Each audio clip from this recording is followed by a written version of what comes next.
दोस्तों नमस्कार।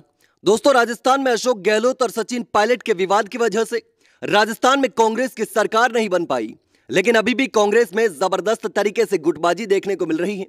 दोस्तों ये मामला जालोर जिले का है, जहां पर कांग्रेस के भीतर बहुत बड़ी गुटबाजी सामने आई है।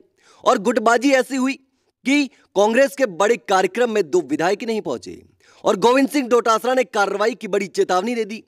दोस्तों ये दोनों विधायक रानीवाड़ा विधायक रतन देवासी और भीनमाल विधायक समरजीत सिंह हैं, जो कि कांग्रेस के भवन के लोकार्पण के कार्यक्रम में भी नहीं पहुंचे। और यहां तक कि गोविंद सिंह डोटासरा को खुले मंच से कहना पड़ा कि हमको उनके खिलाफ कार्रवाई करनी पड़ेगी।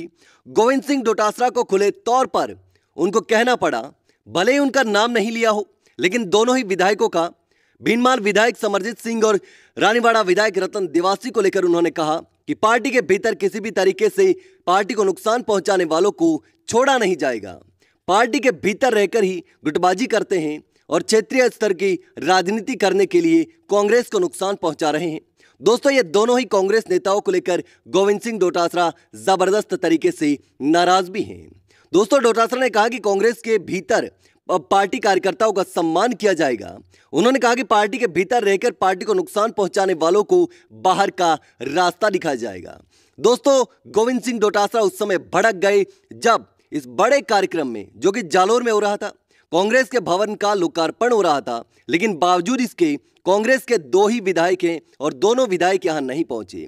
जालोर से दो विधायक हैं, रानीवाड़ा से रतन देवासी और भीनमाल से समरजीत सिंह, जो कि पिछली बार भाजपा के विधायक थे। इस बार उन्होंने सीट तो निकाल ली, उनकी सरकार भले ही नहीं बनी, लेकिन आपस में जो लड़ाई है वो खत्म होने का नाम नहीं ले रही और अब कांग्रेस के प्रदेश अध्यक्ष को बड़ा कदम उठाना पड़ सकता है। दोस्तों अब ये कहा जा रहा है कि इशारों ही इशारों में गोविंद सिंह डोटासरा ने दोनों विधायकों को जबरदस्त तरीके से लपेट दिया है। रतन देवासी और समरजीत सिंह दोनों की गैर मौजूदगी से यह साफ हो गया कि पार्टी के नेतृत्व से वो खुश नहीं है। या तो आपस में लड़ाई चल रही है या कांग्रेस से कोई अनबन हो सकती है, लेकिन उनकी सरकार नहीं है और ऐसे में उनको मजबूती से काम करने की जरूरत है। लेकिन बावजूद इसके संगठन में बड़ी गुटबाजी भी देखने को मिल रही है।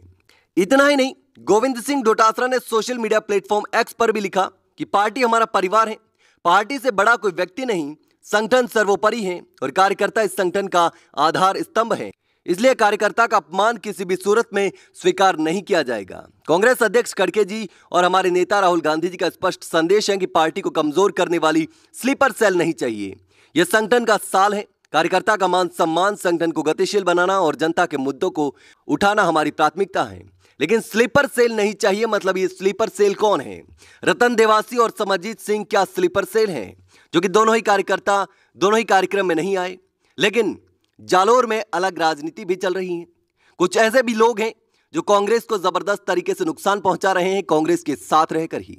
दरअसल दो दिग्गज नेताओं को लेकर यह मामला अब सामने आया है, लेकिन पहले भी कांग्रेस के कई दिग्गज नेता सामने आ चुके हैं, जो कि कांग्रेस के अंदर रहकर ही कांग्रेस को जबरदस्त तरीके से नुकसान पहुंचा रहे हैं और कांग्रेस के साथ ही रहते हैं और कांग्रेस के दिग्गज नेताओं में उनका नाम है। बावजूद इसके कांग्रेस को उनकी वजह से ही नुकसान हो रहा है। तो हो सकता है कि वो भी इस स्लीपर सेल में शामिल हो और उनको भी हटाने का बड़ा प्लान चल रहा हो। लेकिन दोस्तों आपको क्या लगता है, क्या हो रहा है यहाँ जालोर और सांचौर में? कौन है स्लीपर सेल? क्या रतन देवासी समरजीत सिंह के लिए था या फिर कई और भी नेता हैं जो जालोर में स्लीपर सेल का काम करते हैं और कांग्रेस को नुकसान पहुंचा रहे हैं? दोस्तों आपको जो भी लगता हो मुझे कमेंट करके जरूर बताना।